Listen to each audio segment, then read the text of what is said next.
So Dean and Andy, thanks very much for coming and chatting to us today about the new season. We've got a lot to talk about. We've got obviously this season coming up. When we're recording this, we've got Heaven tomorrow, then we've got our first FA Cup game next week. We'll chat a bit about the promotion and the playoff final as well, but I do want to start off on a bit more of a sombre note first, and obviously that's that ordinarily you'd be sat here with Brian Pratt, who we lost in the meantime between last season and this. It wasn't long after the promotion that you heard the sad news. I just want to get your reaction, your tribute to what a brilliant guy he was. Yeah, I think obviously this is not what we'll be doing with Brian. It was obviously incredibly sad for everybody involved. It was such a shock as well, which is probably harder to take. He was a great guy, really was. You'll not find anyone to say a bad word about him. He was a big Heat and Stand fan, which probably didn't go down very well on the radio all the time, but he was, and like I say, he absolutely loved this club, and we've got to give him huge thanks for the work that he's done here.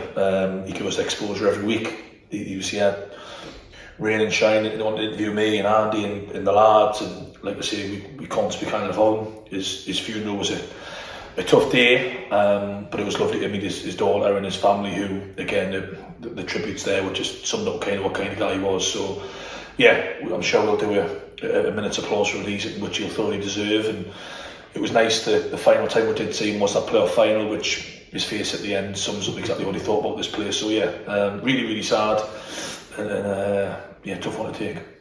Otherwise, have you had a nice summer? Obviously, we've had about 3 months since the playoff final. I know you've been away with the team. I won't ask you any questions about that. But what's your summer been like? How do you kind of switch off or switch on? I know from Scott, who sat behind me, it actually gets busier this time of year. Have you found that to be the case? Yeah, I don't think you ever get time to switch off. As soon as the whistle went, and obviously because of what we've done, it was going to be a big summer. So now you don't get really that opportunity to switch off. The lads and myself had obviously a trip away, which we all deserved. Enjoying it, but no, it was brilliant. Like I said, to go away with all the players and all the lads, because they're first and foremost were a group of mates, and so it was important to get that done. And yeah, like I say, the phone started straight away, and me and Andy are straight on it with ins, outs, and retaining the large proportion of players that we knew we had to.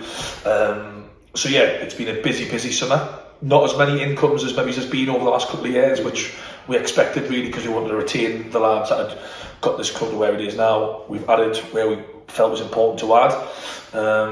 We've lost obviously a couple, which is always sad to see, but we feel that we're in a good position now to, like I say, do the last friendly tomorrow and then get the ball rolling next week. We'll get on to those sort of ins and outs and that kind of stuff that's happened in the meantime, but let's go back to promotion, the playoff final. We've got to milk it for all it's worth, because it was such an incredible thing to happen. We've got to kind of get as much value out of that as we can. I'll come to you, Andy, on this one. For me, on the day that it happened, it didn't sink in. That day, it didn't sink in. I think it took literally last week seeing the fixtures coming out and seeing the teams you're going to be playing, the trips that are going on. When did it sink in for you? I don't think it's happened. Being honest, I think me and Dean speak every day, and I think we're still looking at the Northern League fixtures and who they signed, and you're thinking, actually, hang on a minute, it just hasn't sunk in. It's a bit surreal. I think probably when we kick off in the first league game of the season here, it'll probably really hit home. Probably getting the new strips with the badges on the side, things like that, people pick them up and go, oh, it's a little bit different, but yeah, it's for me, it still hasn't sunk in. It's been a little bit more difficult for me to process, to be honest with you. It's been but it's obviously a great achievement, isn't it? So it's just we just need to get that first game on the way, and it's just new for everyone, that's all, and we're really excited for it, looking forward to it, and we'll see where it takes us there. Dean, what about you? Had it sunk in yet? I think it's a strange one, and I don't mean it in a disrespectful way at all, but I think because the playoff final turned so comfortable, it was a bit of a strange last 20-25 minutes of the game. I think we compare it to the Tower Law one 2 years earlier, where it was last minute and it was mental. But so now it was a great day that day. We knew we had to switch on straight away, but like you said, it's important that you milk their moments, because it might never happen again. So it's important, like I say, that we take as a club, that everyone involved enjoys the good times, because like I say, you never guarantee them ever again. So that was good. it sinks in, like Andy says. I think when the ball starts getting kicked, and pre-season's pre-season, it's not mine and Andy's favourite time. I don't think many managers will say it is, but yeah, we just want to get going and see the fixtures. I think, like you said before, I think that was the thing when you looked at them and thought, it's a bit real this now. I think we actually have to go to these places now. We can't just not. But, so yeah, it's different kind of hearing where you're going, and you're going to go here, there, and everywhere. But seeing it on a bit of paper and saying actually these are the dates and times you're going to these places. But again, it's exciting, it's new, but what an achievement! And like I say, all the lads are buzzing to do.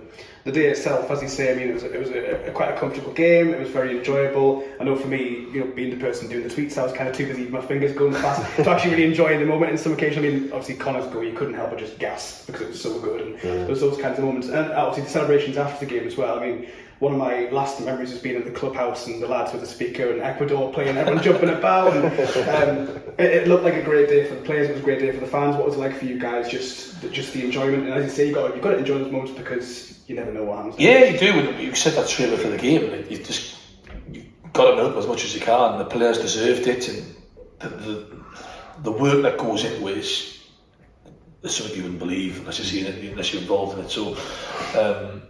A weight off everyone's shoulders, I think, when they were still in. Because towards the end of the season, you're dropping little points here and then everywhere, and all of a sudden you're thinking, are we going to get in or we're not? And it probably got to about January, February time, and we'd always played it down. And I think we kind of said, yeah, like, we're not bad. We've got to have a chance here. So yeah, the lads, like I say, we enjoyed ourselves downstairs. The lads know how to do that. And yeah, we said, look, you've got free rein to go and enjoy yourself because you've got to. So yeah, it was a surreal day. I think when Connor's goal went in, although I think the goal got the season pretty comfortably. I think everyone kind of looked around thinking, this might just happen here. Yeah. But yeah, what a day, and something which no one can ever take away from us, which is great. Yeah, I mean, you've anticipated one of my questions that I've got coming up. Obviously, 2 promotions in 3 seasons. It's put the club in a place that very few could have anticipated, especially think back to the years in the Alliance, just over a decade ago. You said there about January, February. Was that a real thing of like promotion to step 4 is actually... Was there another moment where you kind of thought we need to start thinking about like this actually? At the start of the season, the end of the season, I asked you about the goal at the start of the season, and it certainly wasn't promotion, was it? No, it never was, because we were realistic in the last summer. We recruited really well. That was the thing. We got Reedy, we got Scotty, who are 2 established lads at the level that we're going into. So we knew that we had improved. We got other lads along the way as well, of course. But yeah, I think. It got to around probably January, February time, and it was Andy more than me, I'll be honest. I was trying to play it down until it was 3-0. But yeah, we turned around and said, look, we've kind of got to take this seriously a little bit here. And it kind of went from just being happy to be in the first division and winning football matches to we need to go and nick a point because we're going to be in the playoffs, I think. The day at Gisborough was probably I think that was the moment when it was secured, was the moment when we thought, right, time to nibble down now, and if you're going to be in the playoffs, so you may as well go and try and win them. So yeah, I think that Gisborough game was the one where, certainly for me, it kind of clicked into real kind of mode of we've got to do this right now. And yeah, thankfully we did. Were there standout moments, Andy, from the season that you can think back to? Any particular games that you particularly enjoyed, or any particular moments of just... Not Penrith away. Shildon at home. Shildon at home, I think. We went down to Shildon and they're decent then, they were really decent. And we both said after the game, yeah, if we can get them at our place, we'll really see where we're at as a team. And we brought them here, and honestly, Brossie chucking a goal in, we were relatively comfortable even when they went 6 up front. I think after that game for me, that was probably the standout, to be honest with you, because they were 12 points ahead of us, let's be honest. They were bang up there with Bishops until 2 games to go. So when we beat them, it was like, we beat Bishops, we beat Shildon, we probably deserve to be here, we probably deserve to be where we are. Let's now just go secure it. There's plenty down the line. The heading in the FA Cup was obviously good. Even early things like Redcar away, it's a tough place to go. They've got a good team. You go and keep a clean sheet. Did we keep a clean sheet? We did, didn't we? Yeah, I think we went down there. We won, and you're driving back, and you're thinking we might have a bit of a chance here. And I think Redcar, heaven, and Shildon, and obviously the playoff final, but that's completely different. But yeah, good moments. You mentioned there about the home form, that mentality of you can bring them back here and you get something off them. We only lost one home game all season at the very, very start back in July when you don't even play games normally, let alone so to go that entire year with only one home defeat. Did you feel like, from your point of view as coaches, that the crowd and being here, that was kind of it's a cliche, but was it kind of a 12th man effect for you? Aye, we're decent at home and Dean's here. He'll let you know he wasn't there when we got beat. That was my fault, I think. But no, we lost one game at home all season. We drew a few, we nicked a few at the end and got points. But we fancy ourselves here against anyone, to be honest with you. And I think as the Shildon one, you want to test yourselves against the best sides, and we beat ultimately in position wise, and we're the two best teams, and we beat them both. We beat here in obviously the semi-final, we beat West, so we beat pretty much everyone in the top 5 at home. But no, it's good to play here, it's like the fans. I think we're just good on our own patch, and it's comfortable, and we just seem to get the job done somehow. And yeah, I enjoy being at home.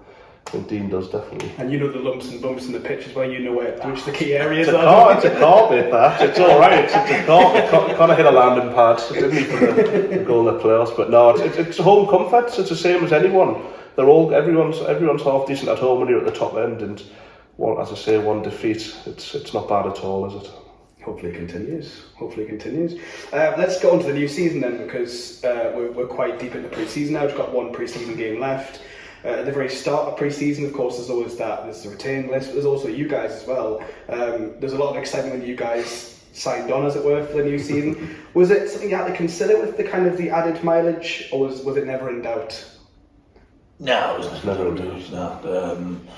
I think we, kind of from a selfish perspective, as well as the players and all these things, we deserve to go and do what we've done as well, and we've got to take that bit of credit, which we don't really do, but we've kind of earned the right to go into that level as well. And now we had a meeting with the club. We discussed, of course, finances, which are obviously always going to be tough now with what we need to do and ground and travel and all these things.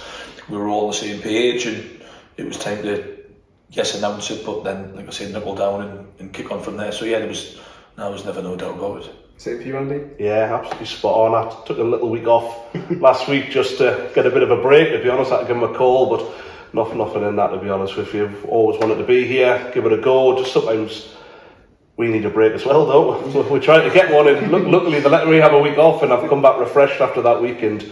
Now, really excited to get going, to be honest with you. It's never in doubt. They look after us so well here. Honestly, you can't even put it into words, to be honest with you. We'll be here all night, but place to be. We'll crack on next season, new level, and we'll see where it takes us. As you say, new level, there's some obvious differences about the season ahead and task ahead. It's a level we've not been at before. But from you guys as coaches' point of view, there are some things that are fundamental, I guess, just from who you are as coaches. What's been different about your pre-season prep compared to previous years, and what are those fundamental things that have stayed the same?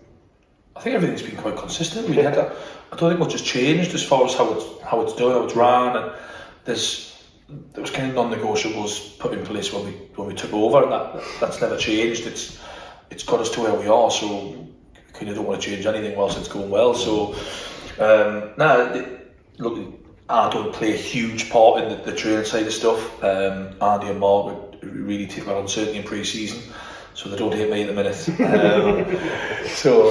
But the fit, they were known last year as a fit team, and like I say, that Andy and Mark who do a lot of the coaching for me, and like I say, representing the club, take a huge bit of credit for that, because it's on them really. How fit they get them lads is excellent. Like I say, we're not massive pre-season fans, if we're honest. I don't think many managers are.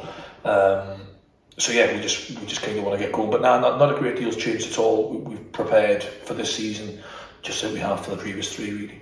Andy, anything from the coach side? No, it's just who we are. We don't need to change what we've done. We've been us since day one, and we'll continue to be so. And as long as it's a happy environment, it is after the ran. But no, honestly, it's just don't change who you are. We won't ever do that and pretend we're something we're not, should I say. We just crack on, and we'll just make it as good and as enjoyable as possible for the lads. I think it's a thing Dean always says, like, you've got stuff on in your life. You're at work, you might have kids, you want to come here and enjoy it.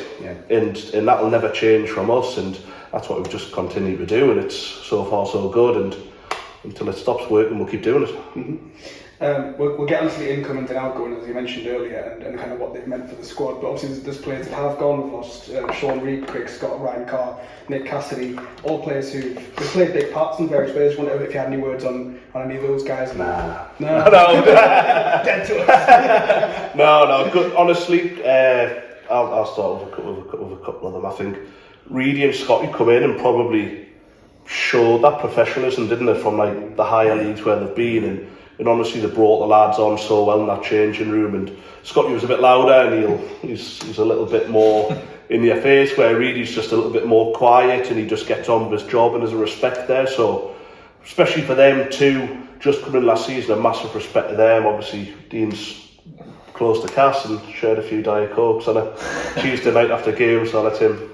No, I think every player that's probably ever led, I'm not just sure what to say for the camera, we've ever had bad blood with anybody. Yeah. If we're honest, we try and get on with all of them, like I said at the start, as friends more than anything. Yeah. To lose players naturally happens, which is arguably the worst part of this job.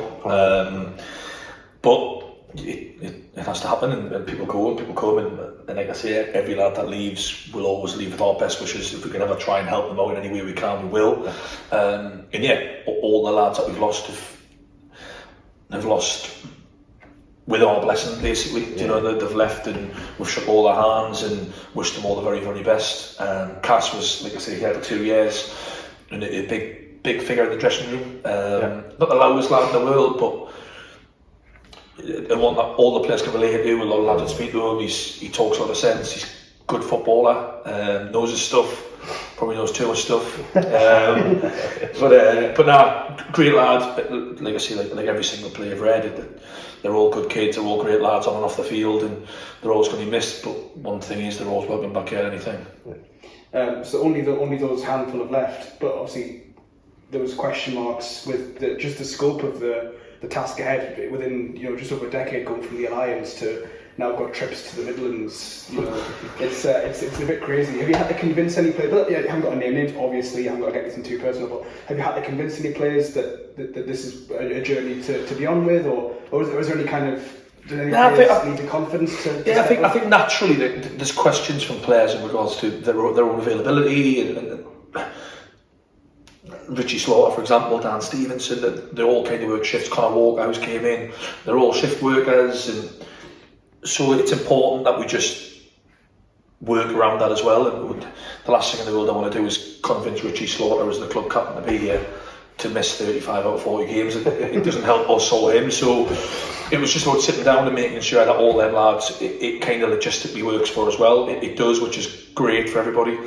We also looked at teams from up here's fixtures from last year in that division, and we realised pretty quick that this whole story of travelling to Nottingham every Wednesday is just a massive lie. So we knew that wasn't the case, and just getting it into the players that actually, let's see when the fixtures come out and you might get a bit of a shock, and I think they have. The fact that we've got one away trip midweek so far anyway planned tells the story of this myth of once you get promoted, it's total nonsense. So yes, a few lads had to have conversations. We did as well, because like I say, everyone's got jobs, kids and all these things. But yeah, it's a happy camp. It's a camp that's now settled, and it's a camp ready, like I say, to go next week. Are you happy with the numbers you've got? Is there a chance of any more coming in, or I suppose over the course of the season more might come in just as and when? But yeah, I think going into the season you feel I think we're ready. I think we worked on a couple of ones that we've got them good. Obviously we're saying Caleb Beattie yesterday, who again is going to add a lot. So yeah, naturally throughout the season things happen, which I'm sure will with us both in and out, which is that's how football works.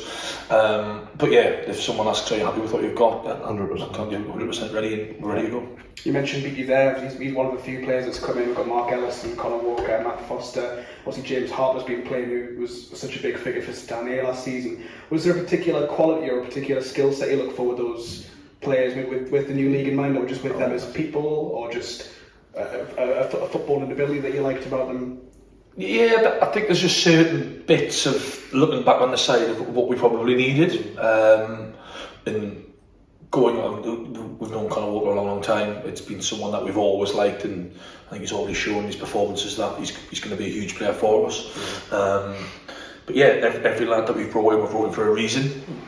They're good footballers, B, they're good lads, and I think it's important that we sign the right people as well as the right players, which we've always done, and we've always had a really, really good dressing room for the years we've been here. So, they've all bring their own different qualities, but they're all qualities that we feel that we need in that level above. Again, it's all new to everybody. We don't know what to expect. We're not going to sit here and say we do.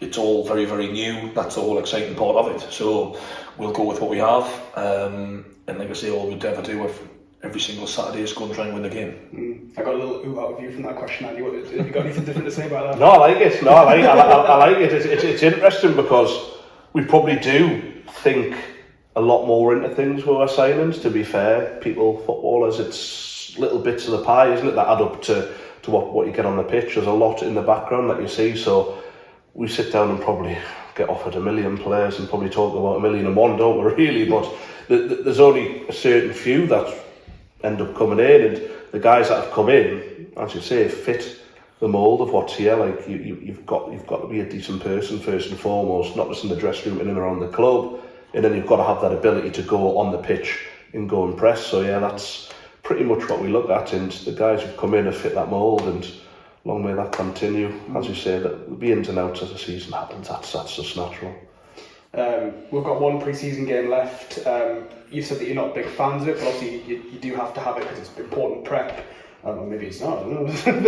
Yeah, I think it probably is. It is. And obviously you can't read too much in results and that sort of thing. But what's it been like from your perspective? You know, what's been the focus from a coaching point of view? Has it been purely fitness, or have you been trying? I mean, we've seen different shapes and different things in the games. Has that been an important impetus for you guys?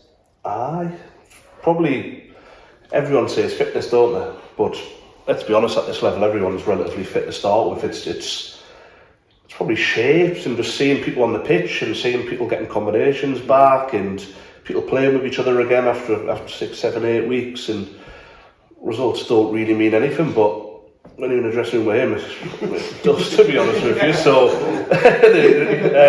honestly, it does. And you want to win every game, whether it's a pre-season friendly, whether it's a game of pool. We say that we don't want to lose in training. If you've seen Tuesday night at training, you get beat, you run. Like you've got to build that mindset of we're not a side that gets beat, and if you are going to get beat, you're going to stick your bodies on the line as a group, and if the better team wins, the better team wins. But that's probably, from my point of view, and probably from yours as well. We've been at it for 3 years. You just get on with it and just get on the pitch and play. And there's people away, there's people here, there's people get injured, and it just is what it is. It's all just gearing up to that first game, which that's what we're excited about. Once tomorrow's out of the way, which will be a good game against a really good side, and Easyton's the one, and then Belter, and then Pontefract, and then you reel them off. That's when it starts. Honestly, that's when it starts for me anyway.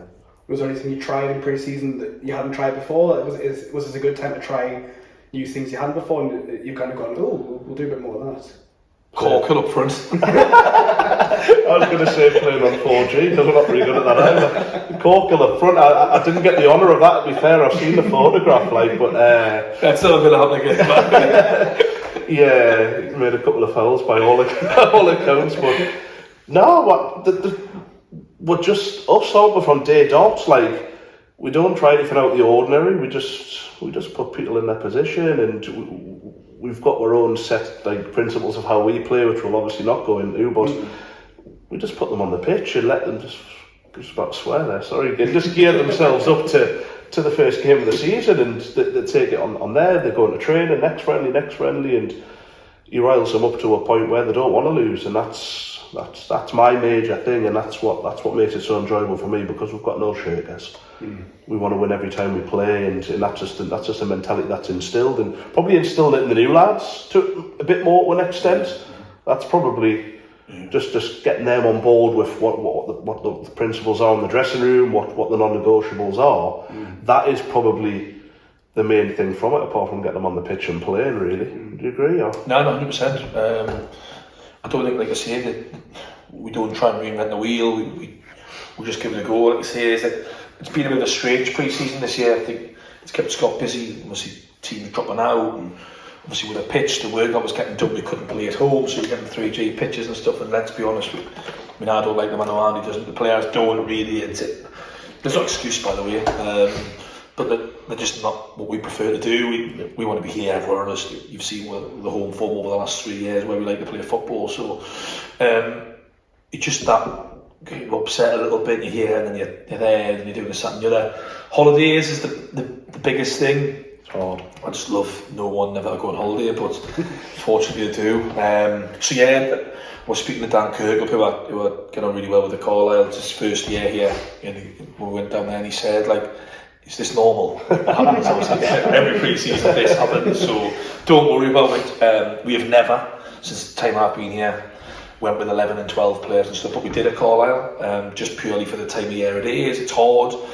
However, like I say, we're getting lads back now, and it's funny that no one has holidays from the 3rd of August, all of a sudden everyone's finished.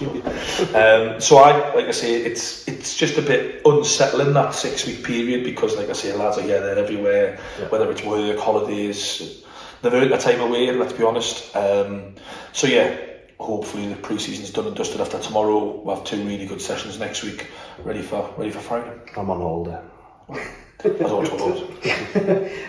mentioned Cups, obviously Easton is the first game next Friday, that's the FA Cup. We've also got FA Trophy for the first time, currently held by our local neighbours Gateshead, although there's a good 4 or 5 rounds before playing them is a possibility, but you never know. Is that sort of the thing that you're going to happily juggle alongside the league? Obviously it's going to be a big task league, but you've got 2 big cups as well. People love the cups. 100%. That's some of the best times. Yeah, we've had some great cup runs and some really good days, but I think from the trophy perspective, like I said earlier, I mean, touch wood, we'll get relegated, but might never be in it ever again. Do you know what I mean? So you've earned the right to be in that competition, which is for a club like this, from where, like I say, from where we've been over the years and what we've done in the last 3 years, we've got to embrace being in there for your trophy. So we've got to enjoy it. Go and give it a go. We've beat Ferriby here before in the past. They're going to be different, of course they are, but why can't we go and beat them again? And if we win 1 or 2 games in that trophy, if you win 1, it's history made, so it's huge for everybody. So yeah, we'll give it a good go. Like I say, the FA Cup is always something which every year we've tried to give it a go. I think last year was a bit of a disappointing one because, no disrespect to Tadcaster, but I think we should have beat them down there. And obviously we would have, like Scott reminds me, every other week we would have played Chester on the red button. So yeah, it's a bit of a what could have been last year, which is a bit disappointing. But yeah, we'll give both cups a right go. Of course, whilst juggling that with our league form as well. Yeah. And obviously, with the promotion from Northern League to Northern Premier League, you go from the Vase to the trophy. Obviously, no Vase this year, which means that you kind of, in theory, go from being one of the biggest teams in the Vase to one of the inverted commas smallest in the trophy.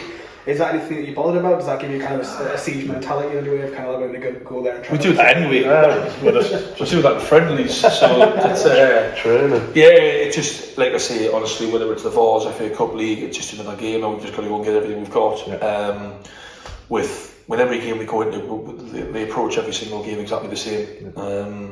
Of course, like cup games, you look at the Clitheroe games here and stuff like that. They're massive occasions. Yeah. And I think lads, if they can't get up for that, then they might as well chuck it.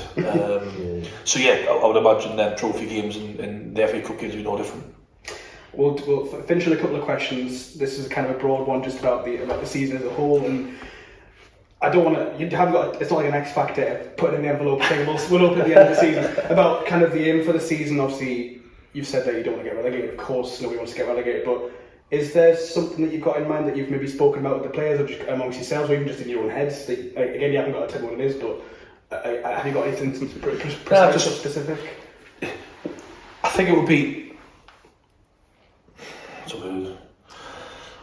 I think it's silly of us to come here and not say staying up would be a success. I think it would be. Yeah. Fans probably don't want to hear that, because I get that, because over the last 3 years that's not the sort of position that I've been in. Yeah.